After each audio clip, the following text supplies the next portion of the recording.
Shalom. దేవుని సమాధానం మీకు, మీ కుటుంబానికి దేవుడు అనుగ్రహించును గాక. ఈ లోకంలో ప్రేమ అనేది చాలా ప్రాముఖ్యమైనది. ఈ ప్రేమలు అన్నిటికన్నా విలువైనది, శ్రేష్టమైనది, నిస్వార్థమైన ప్రేమ ఏదైనా ఉందంటే అది తల్లి ప్రేమ మాత్రమే అని మనకి బాగా తెలిసిన విషయం. మరి అటువంటి తల్లిదండ్రులను బిడ్డలైన మనము ఏ రీతిగా ప్రేమిస్తున్నాం అన్న విషయాన్ని కూడా మనము ఆలోచించుకోవాలి. మనము దీర్ఘాయుషవంతులుగా జీవించాలి అంటే, సుఖజీవంతో గడుపు సంవత్సరములు మనం అనుభవించాలి అంటే, మనము ఆశీర్వదించబడాలి అంటే దేవుడు తెలియజేస్తుంటున్న మాట, నీ తల్లిని నీ తండ్రిని సన్మానించుము అని దేవుడు మనకు సెలవిచ్చుంటున్నాడు.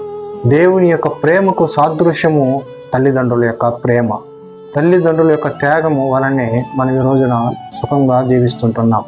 మనం జీవించే ప్రతి సంతోషము, ప్రతి ఆనందము తల్లిదండ్రుల యొక్క త్యాగము మాత్రమే అని మనం గుర్తెరగాల.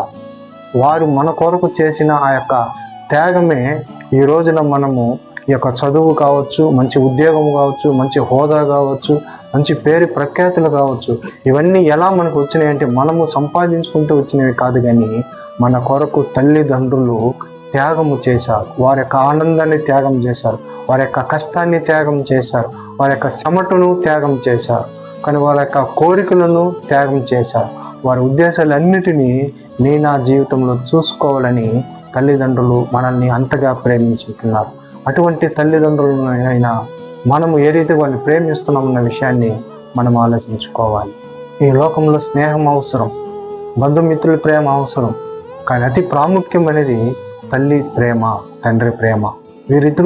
వీరిరువురిని మనము ప్రేమించేవారిగా ఉండాలి. వారి మాటను మనము గౌరవించేవారిగా ఉండాలి.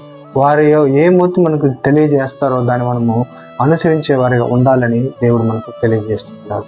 మరి ఈ ప్రేమ ఒక దినాన మనల్ని విడిచిపోతాయి. అందుకే దేవుడు అంటాడు, తల్లి మరిచిన తండ్రి విడిచిన నేను నిన్ను విడవను ఎడబాయను అని దేవుడు సెలవిచ్చాడు. ఒకవేళ తల్లి నిన్ను మరచిన నేను నిన్ను మరవను అంట. ఒకని తల్లి వారిని ఆదరించినట్టుగా నేను నిన్ను ఆదరిస్తానని దేవుడు సెలవిచ్చుంటున్నాడు. కనుక అటువంటి దేవుని ప్రేమ ఈ లోకములో మనకు శాశ్వతంగా ఉండే ప్రేమ, నిత్య రాజ్యం వరకు మనకు శాశ్వతంగా ఉన్న ప్రేమ మన యేసయ్య ప్రేమ. ఆ ప్రేమలో ఎడబాటు ఉండదు, ఆ ప్రేమలో స్వార్థం ఉండదు, ఆ ప్రేమలో ఎలాంటి కల్ముషము లేని ప్రేమ, ఓన్లీ త్యాగపూరితమైన ప్రేమ మన యేసయ్య ప్రేమ. మన ఎన్నటికీ విడవని ప్రేమ, ఎన్నటికీ ఎడబాయని ప్రేమ మన యేసుని ప్రేమ.